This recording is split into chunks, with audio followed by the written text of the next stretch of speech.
Hello, नमस्कार, जय जोहार। कैसे हैं भाई लोग? आज एक कहानी पढ़ रहा था। कहानी का शीर्षक था स्वार्थी बनो। अब ये एक बोध कथा था। बोध कथा मतलब एक पहले जमाने में जो सिखाने के लिए कहानियां बोली जाती थी उस तरह से। तो कहानी की शुरुआत होती है, एक ऋषि थे। वो अपने आश्रम में प्रवचन दे रहे थे अपने शिष्यों को। तो वो जब प्रवचन दे रहे थे, अचानक एक लाइन में उन्होंने बोला कि यदि अपने जीवन में कुछ करना चाहते हो, आगे बढ़ना चाहते हो, तो स्वार्थी बनो। अब इस चीज को उनके शिष्यों ने सुना, सब घर चले गए। अब उसमें उनका एक शिष्य था, मानव नाम का। वो बहुत सज्जन व्यक्ति था और हमेशा आश्रम में आना जाना उसका लगा रहता था।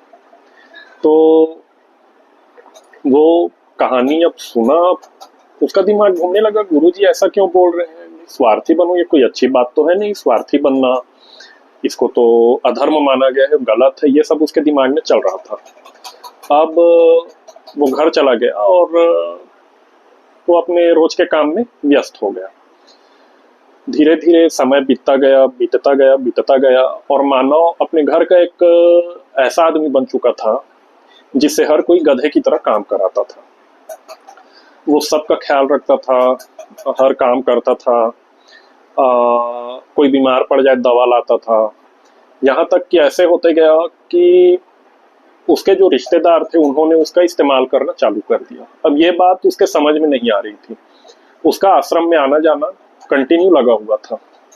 बीच बीच में उसे गुरुजी बोलते थे, हालचाल पूछते थे और यही बोलते थे कि बेटा कुछ कर, काम कर, आगे बढ़, जीवन में क्या लगा है। तो वो बोलता था, नहीं नहीं गुरुजी, मैं तो खुश हूँ भाई, मैं चला जाऊंगा, मेरे घर वाले कैसे करेंगे, मेरा छोटा भाई है, ये है, उसमें वो लगा रहता था। धीरे धीरे उसका जो समय है वो बीतता गया। माँ बाप चले गए। धीरे धीरे वो 25 से होते होते वो 45-50 के आसपास पहुंच गया। फिर धीरे धीरे उसके जो रिश्तेदार थे घर में, वो एक एक करके घर से चले गए, क्योंकि मानव ने उनके लिए इतना कुछ किया था कि वो सब अपने लाइफ में सेटल हो गए।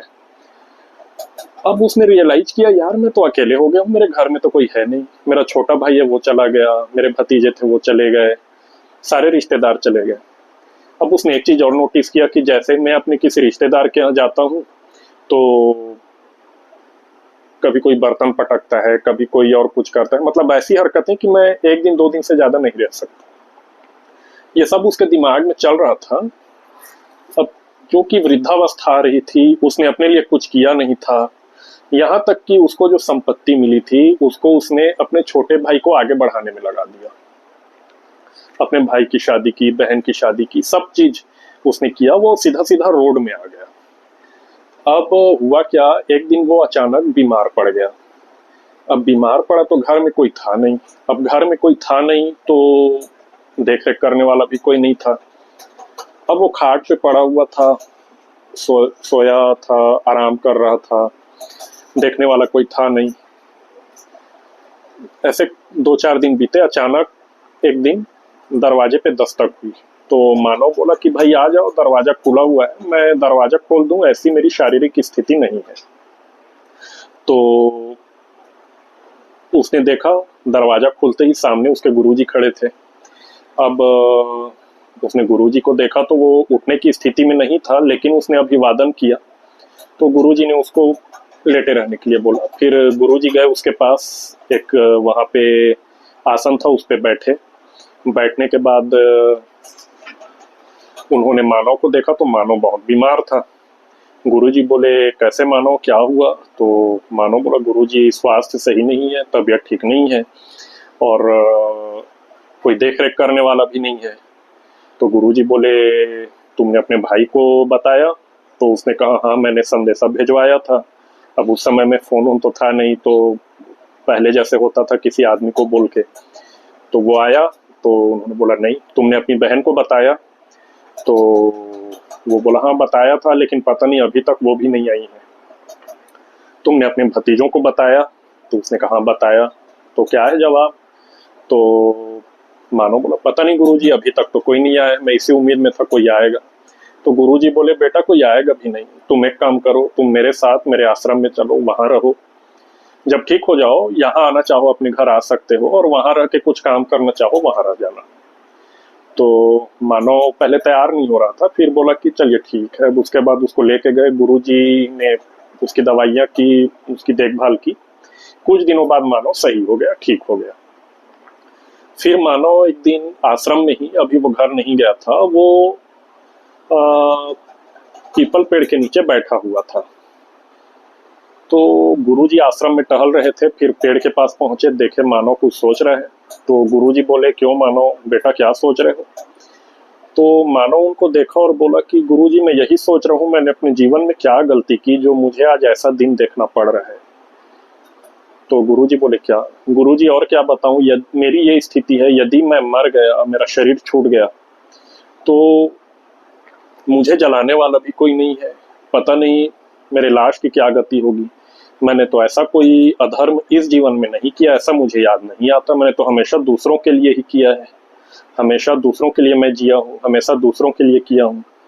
फिर आप मुझे बताइए मेरे साथ ये स्थिति क्यों आई है? गुरुजी मुस्कुराए और बोले बेटा याद करो, आज से लगभग 15 साल पहले मैंने एक प्रवचन दिया था। उस पे मैंने एक लाइन बोली थी कि स्वार्थी बनो, ये हमारे जीवन का एक अंग है। प्रकृति ने हमें स्वार्थी बनाया है, वो तत्व दिया है तो कुछ सोच के दिया है, ये मैंने लाइन बोली थी और तुमने कौतूहल से मुझे देखा था। तो मानो बोला हाँ गुरुजी मुझे तो याद है। तो बेटा वो मैंने नहीं बोला था, वो ईश्वर की ही प्रेरणा थी, वो तुम्हारे लिए ही बोला गया था। और तुम्हारे क्या, वो हर मनुष्य के लिए लागू होता है।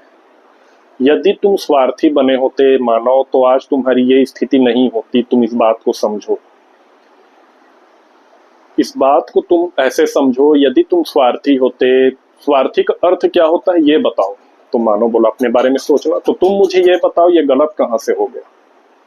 यदि तुम स्वार्थी होते मानो, अपने बारे में सोचते, अपने लिए करते, तो आज तुम इस स्थिति में होते कि जो तुम्हारे रिश्तेदार हैं तुम उनके लिए और ज्यादा कर सकते थे। देखो मानो स्वार्थी होना गलत नहीं है, हाँ एकदम से स्वार्थी बने रहना या हमेशा अपने बारे में ही सोचना ये गलत है। लेकिन एकदम से अपने बारे में नहीं सोचना ये भी बहुत बड़ा धर्म है। क्योंकि यदि तुम अपने बारे में नहीं सोचते हो, अपना तुम ध्यान नहीं रखते हो, तो तुम उस ईश्वर का अनादर कर रहे हो जो तुम्हारे अंदर बैठा हुआ है। ये तुमको उसी की सजा मिली है। तुम ध्यान से देखो, यदि तुम स्वार्थी होते, तुम अपने बारे में सोचते, तुम अपने आप को आर्थिक, मानसिक, शारीरिक, सामाजिक रूप से उठाते, तो आज क्या तुम इस स्थिति में होते? तो मानो बोला नहीं गुरुजी, मैंने तुम्हें पहले ही संकेत दिया था, क्योंकि तुम जरूरत से ज्यादा सज्जन हो। हमेशा मानो ये देखना, जंगल में हमेशा सीधे पेड़ ही काटे जाते हैं। जो तूफान आता है, जो बाढ़ आती है, उसमें सीधे पेड़ ही बहते हैं, जो टेढ़ा पेड़ है वो बच जाता है। तो हमें यदि लोकाचार में रहना है, हमें इस दुनिया में रहना है मानो, तो हमें दुनिया के, इस संसार के नियम को मानना पड़ेगा। स्वार्थी होना कोई गलत बात नहीं है मानो, हमेशा हर चीज गलत नहीं होती, इस चीज को तुम याद रखना। यदि दुनिया में कुछ करना है, संसार में कुछ करना है, तो आदमी को स्वार्थी बनना चाहिए। क्योंकि आदमी यदि पूरी तरह से निस्वार्थ हो जाए तो ना तो उसका लोक रहेगा ना परलोक रहेगा। तो इसीलिए मानो ये मैंने तुम्हें पहले ही संकेत दिया था कि स्वार्थी बनो, मैंने समझाया था, लेकिन तुम नहीं माने। तो दोस्तों ये कहानी मैंने सुनी, पढ़ी, तो मुझे ये रिलेट लगा हमारे सामाजिक ढांचे से कि हमें भी तो ऐसे ही तैयार किया जाता है शुरू से। हमें भी यही सिखाया जाता है कि ये गलत है, मत करो। मतलब अपने बारे में सोचना अधर्म है, मत सोचो, हमेशा दूसरों का ख्याल रखना चाहिए। और ऐसे आप देखे होंगे कितनों लोग हैं जो हमेशा दूसरों के लिए जीते हैं, करते हैं, और अंतिम में उन्हें क्या मिलता है। मैं आप लोगों को एक प्रत्यक्ष उदाहरण बता रहा हूँ। मेरे रिश्तेदार हैं, मैं जानता हूँ अच्छी तरह से उनको।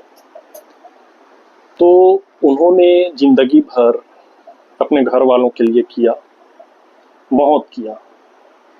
उनकी बहन थी, आर्थिक रूप से कमजोर थी, तो उन्होंने उनके लिए हर वो व्यवस्था की जो वो कर सकते थे। अंतिम में उन्होंने देखा कि उनके बच्चे नहीं संभल रहे हैं, तो वो इतने सज्जन थे, उन्होंने अपना कारोबार समेट दिया, उन्होंने अपनी फैमिली नहीं बनाई, उन्होंने अपने बारे में नहीं सोचा। वो कंटिन्यू 10 साल तक उनके घर में रहे और हर काम किया, उनके बच्चों की देखरेख की, फाइनेंशियली हेल्प की, हर तरह से अपने आप को फाइनेंशियली तोड़ दिया। एक दिन घर में, ये मैंने सुना बाद में, एक दिन घर में कुछ कहा सुनी हुई, तो जिस बहन के लिए उन्होंने इतना किया था, तो वो जो थे उन्होंने अपनी बहन को बोला कि भाई मुझे यहाँ आने का शौक नहीं था, लेकिन आप लोगों की परिस्थिति को देखते हुए और आप लोगों ने मुझे फ़ोन किया तो मैं आया और मैंने आप लोगों के लिए ये सब किया। तो उसकी बहन का जवाब क्या था वहाँ पे? उसकी बहन ने कहा, तो तुझे बुलाया किसने था यहाँ, तू आया क्यों? मैंने बोला था क्या तेरे को आने के लिए, अब बोल रही हूँ क्या रुकने के लिए, अब चला जा, बेशरम की तरह मेरे घर में पड़ा हुआ है। और फैक्ट देखिए कि वो घर उसी सज्जन ने उसको लेके दिया था, तो कमान से तीर निकल चुका था, वो कुछ कर नहीं सकते थे। तो मेरे कहने का मतलब ये है कि हमको कैसे माइंड वॉश किया जाता है, कैसे तैयार किया जाता है हमारे बड़े बुजुर्गों के द्वारा। तो इस कहानी से मुझे भी सबक मिला कि अपने बारे में सोचना चाहिए, हम अपने बारे में सोचेंगे तभी दूसरों के लिए कुछ कर सकते हैं। मुझे कहानी इंटरेस्टिंग लगी तो मैंने सोचा आप लोगों से शेयर करूं, क्योंकि आज ब्लॉग तो नहीं डाल रहा हूं क्योंकि बाहर बारिश हो रही है, बाहर मैं निकला नहीं, इंस्टीट्यूट भी नहीं जा पाया हूं। अब कल से जाऊंगा, कंटिन्यू करूंगा, तो ब्लॉग वगैरह डालूंगा, बताऊंगा आगे क्या कर रहा हूं। तो इस तरह की और वीडियोस के लिए मेरे चैनल से जुड़िए, सब्सक्राइब कीजिए। आपके लिए कुछ ना कुछ लेके आता रहूंगा, कहानियां लेके आता रहूंगा, फैक्ट लेके आता रहूंगा, कुछ खबरें लेके आता रहूंगा, कुछ नॉलेज जो मेरे पास आएगी उसे आप लोगों तक पहुंचाता रहूंगा। तो जुड़े रहिए और अगले वीडियो तक इंतजार कीजिए, अपना ढेर सारा प्यार दीजिए। तब तक के लिए नमस्कार, जय जोहार।